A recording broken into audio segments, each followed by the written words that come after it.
Hola, hoy vamos a continuar con el tema del derecho internacional ambiental y llegamos a un punto que es muy importante. Tenemos que hablar de la relevancia del soft law en el derecho internacional ambiental. Es decir, el derecho internacional ambiental se caracteriza porque la mayoría de las normas son normas blandas, del tipo del soft law, ley blanda, diferente al hard law. El hard law son normas imperativas, obligatorias, que se conocen como jus cogens o costumbre en el derecho internacional. El derecho internacional, cuando una norma es jus cogens o es costumbre, se vuelve imperativa, ampliamente aceptada por las naciones civilizadas. Entonces, vamos a ver que la mayoría de los principios del derecho internacional ambiental se caracterizan por ser meras recomendaciones, no son obligatorias, no dan lugar a sanción. ¿Sí será ese un verdadero derecho? Una norma que no da lugar a sanción. Este es un tema muy polémico porque uno de entrada pensaría que una norma que no es obligatoria no es derecho. Podría pensar que es pedagogía, es propaganda, pero no, es verdadero derecho, aunque es un derecho incipiente. Es la vía larga pero segura de crear derecho. Imaginémonos que nosotros somos la Asamblea General de las Naciones Unidas y tenemos que definir las normas del derecho internacional ambiental. Si nos propusieran que firmáramos todas normas obligatorias del carácter o las características de los estados tendrán y no los estados procurarán, como son las normas blandas, firmaríamos todas esas normas como los estados tendrán, sabiendo que podrían ser sancionados los países que nosotros representamos. Lo más seguro es que los políticos que representan a las naciones en estas asambleas no firmarían esos acuerdos, y por eso es que se han propuesto normas blandas buscando el consenso. Y por eso es que el 5 de junio del 72, como hemos visto, nace el derecho internacional ambiental, porque se logra un consenso global de todas las naciones sobre los principios generales de interpretación del derecho internacional ambiental. Entonces es la vía democrática, segura, por el consenso de llegar a acuerdos, aunque es larga y podría ser demasiado lenta para la eficacia que se espera del derecho internacional ambiental. Entonces tiene un aspecto positivo que se logra el consenso, pero un aspecto negativo que es muy lento. Pero es la vía más segura, porque de la otra manera sería esperar que alguien nos impusiera a todos unilateralmente eso, y eso no sería democrático ni sería verdadero derecho. Bueno, entonces empecemos con los principios. El primer principio de la Declaración de Río de Janeiro sobre Medio Ambiente y Desarrollo de 1992 dice: los seres humanos constituyen el centro de las preocupaciones relacionadas con el desarrollo sostenible. ¿Qué quiere decir esto? Nos está hablando de los seres humanos como el centro de preocupaciones relacionadas con el desarrollo sostenible. Esto se puede entender como en dos vías. Por un lado, que los seres humanos son los que generan los daños y es a los que se dirige el derecho, pero por otro lado, que son lo más importante a proteger dentro del ambiente. O sea, tenemos que proteger el ambiente en todas sus dimensiones, pero el centro del interés del derecho es el ser humano. Es una visión antropocéntrica y humanista, pero no está desconociendo pues la importancia de proteger todas las formas de vida, sino que está haciendo un énfasis en la condición del ser humano. Y nos está diciendo cuáles son las características del derecho ambiental, que tenemos derecho a una vida saludable y productiva en armonía con la naturaleza.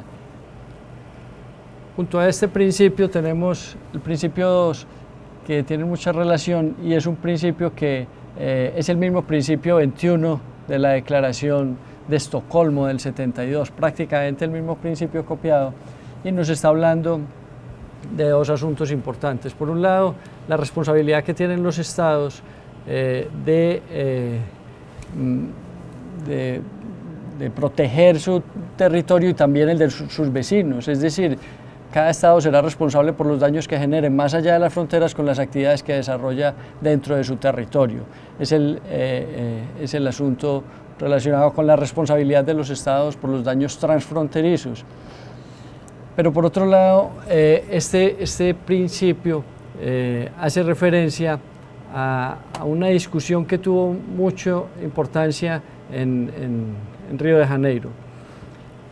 Antes de eso, esta imagen que nos está diciendo que los derechos y los deberes son como dos caras de una misma moneda, son correlativos, no podemos pensar los derechos sin los deberes, por eso la responsabilidad de los estados de atender los daños transfronterizos que le pueda generar a cualquier vecino, es lo que nos quiere decir esta imagen. Entonces, se conoce como prevención de daño ambiental transfronterizo, y el segundo aspecto del principio hace referencia a cómo protegeremos nuestros recursos naturales. Esto dio lugar a un debate muy importante en Río. Unos países decían, el hombre está al servicio de la naturaleza, tenemos que estar para proteger la naturaleza. Toda afectación que se genere a la naturaleza, nosotros tendríamos que entrar a ser como los protectores, asumir ese papel de protección, pero otros países decían, no, la naturaleza está al servicio del hombre. Entonces, ¿el hombre al servicio de la naturaleza o la naturaleza al servicio del hombre? Fue una discusión que parece un poco bizantina, parece un poco salida de contexto, porque no es ni lo uno ni lo otro, podría ser una relación simbiótica. Sin embargo, ¿cuál es la razón de esta discusión política? ¿Por qué los países se enfrascaron en esta discusión?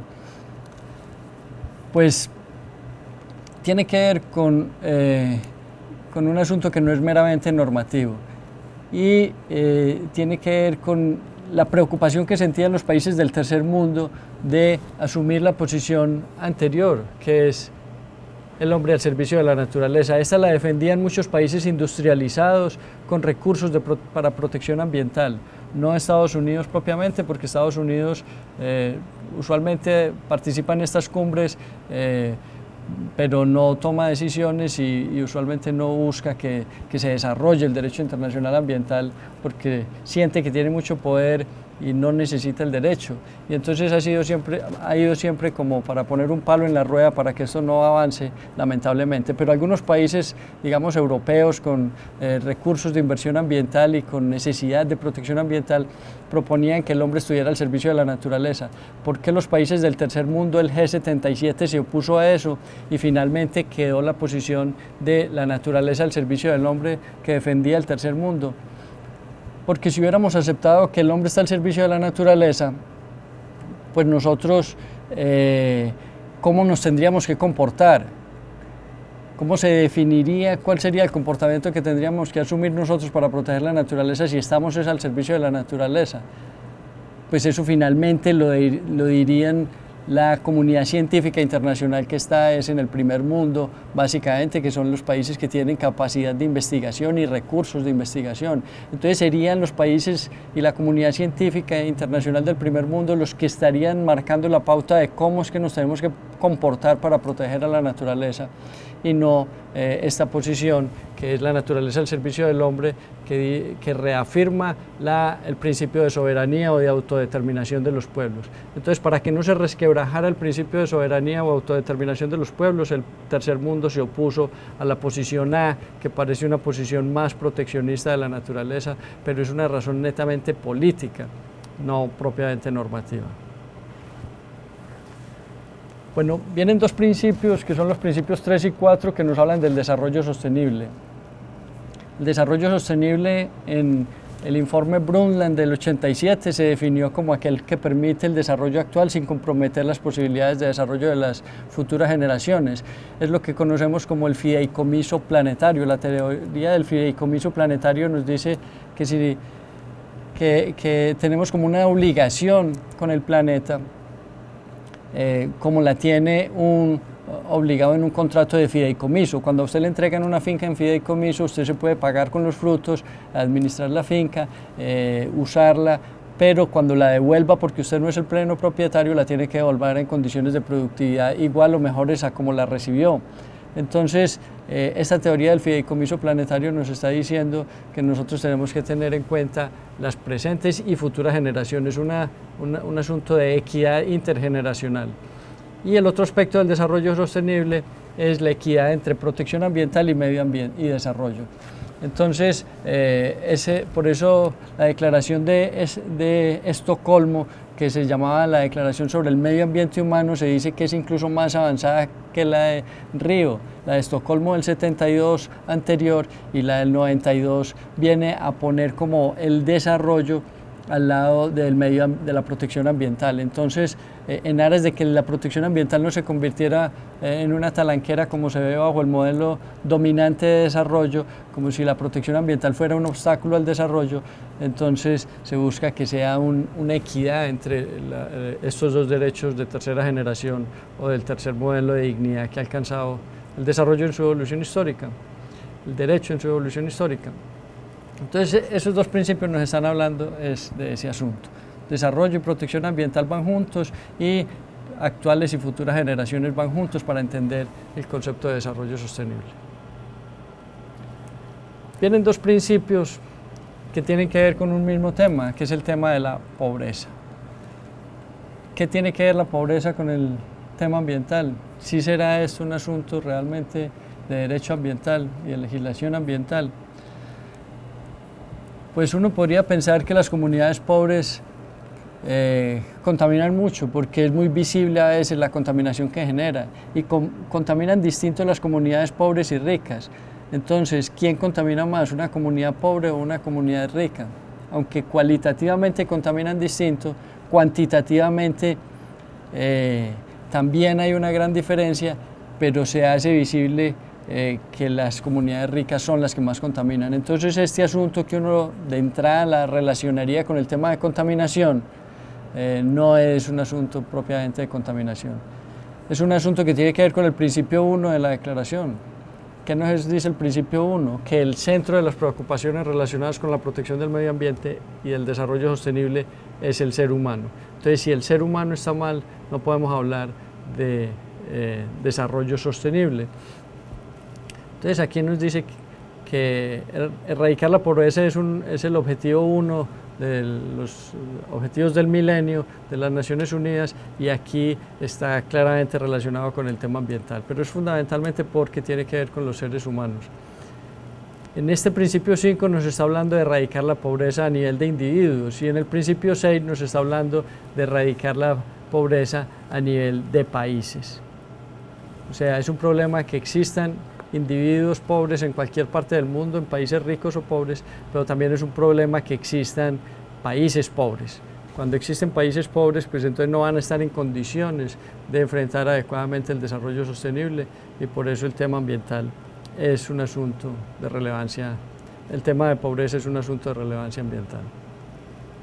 Y aquí en el principio 7, que se conoce como el principio de responsabilidades comunes pero diferenciadas, los países industrializados reconocen que tienen mucha más capacidad, mucha más responsabilidad en el deterioro del ecosistema global. O sea, aquí es evidente que ellos reconocen que los países ricos son los que más contaminan y por eso tienen más responsabilidad. Y no solamente porque contaminan más tienen más responsabilidad, sino porque tienen más recursos para inversión ambiental también al ser ricos, y deben compartir con los países esa responsabilidad en la protección del medio ambiente. Esto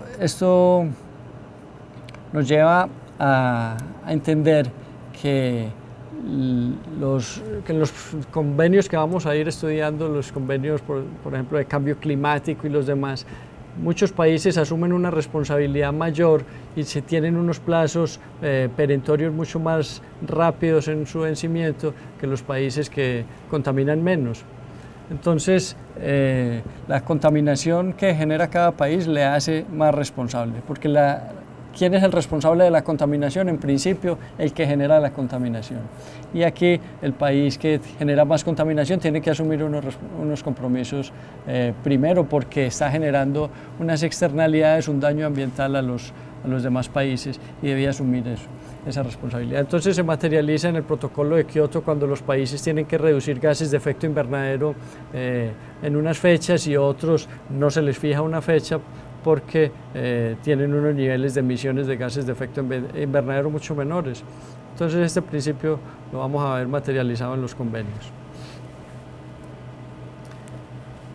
Este principio nos habla de las modalidades de producción y consumo insostenibles que se deben reducir o eliminar.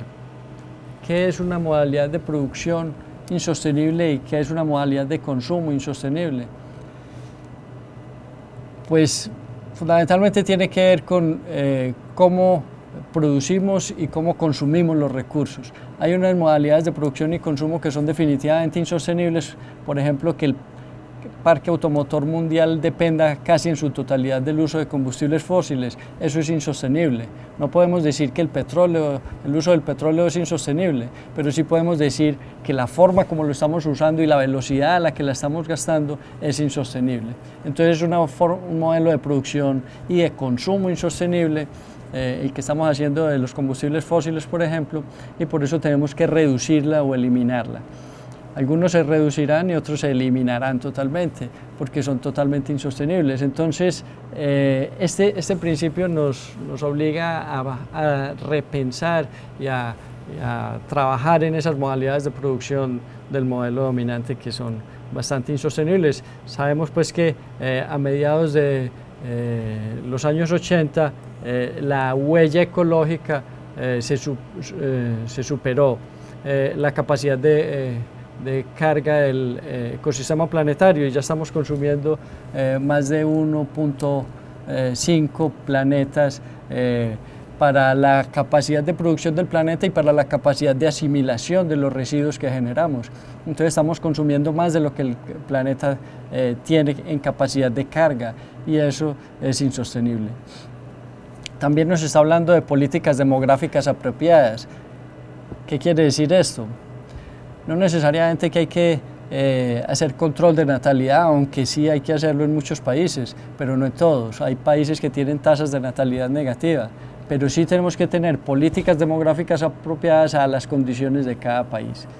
Entonces, este tema ha sido un tema difícil por la oposición de la Iglesia Católica y de muchos sectores al control de la natalidad, pero es definitivamente necesario y instituciones del Estado como el Instituto Colombiano de Bienestar Familiar saben y lo tienen muy presente que se necesitan políticas demográficas apropiadas y en eso tendríamos que trabajar porque estamos cerca de 7.500 millones de habitantes en el planeta y es definitivamente insostenible que lleguemos a cerca de 10.000 millones de habitantes para el año 2050 o algo por el estilo. La huella ecológica está aquí gráfica donde los países que más consumen tienen unas tasas de consumo completamente desfasadas con los países que menos consumen. Este sería el país que más consume, básicamente es Estados Unidos, el que más consume en el planeta, pero pues hay unos que están por las condiciones de Kuwait, por ejemplo, y Qatar, están por encima de los Estados Unidos y los que menos consumen pues no tienen pues, punto de comparación. El principio 9 nos habla de la necesidad de fortalecer las capacidades endógenas o internas de los países. ¿Qué sería lo que tendría que fortalecer Colombia en sus capacidades para lograr el desarrollo sostenible?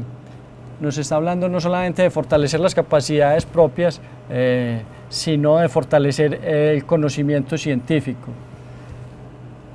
Mediante intercambio de tecnologías, contratos de know-how, en fin, transferencia de tecnología de unos países a otros, pero antes que traer tecnologías de afuera, lo primero es fortalecer las propias. Entonces estamos perdiendo, por ejemplo, conocimiento y en el uso de las semillas propias. estamos perdiendo una serie de tecnologías que están asociadas a nuestros recursos y al conocimiento que las comunidades tienen del uso de esos recursos, porque la tendencia es atraer siempre pues, tecnologías de afuera. Entonces en los jardines sembramos plantas foráneas porque nos parecen muy bonitas, las araucarias, los pinos, en fin, y no sembramos las especies nativas. El uso del aguado para la construcción, en la arquitectura, el uso de las semillas nativas, la quinoa, el amaranto, muchas variedades de papa, muchas variedades de maíz que hemos perdido por traer plantas foráneas y cultivar especies de afuera. Entonces, fortalecer nuestro conocimiento científico y nuestras capacidades endógenas o internas en cada país y fortalecer y de esta manera a crecer pues, el conocimiento y la capacidad científica y tecnológica de los países es un llamado muy importante en este principio. Muchas gracias.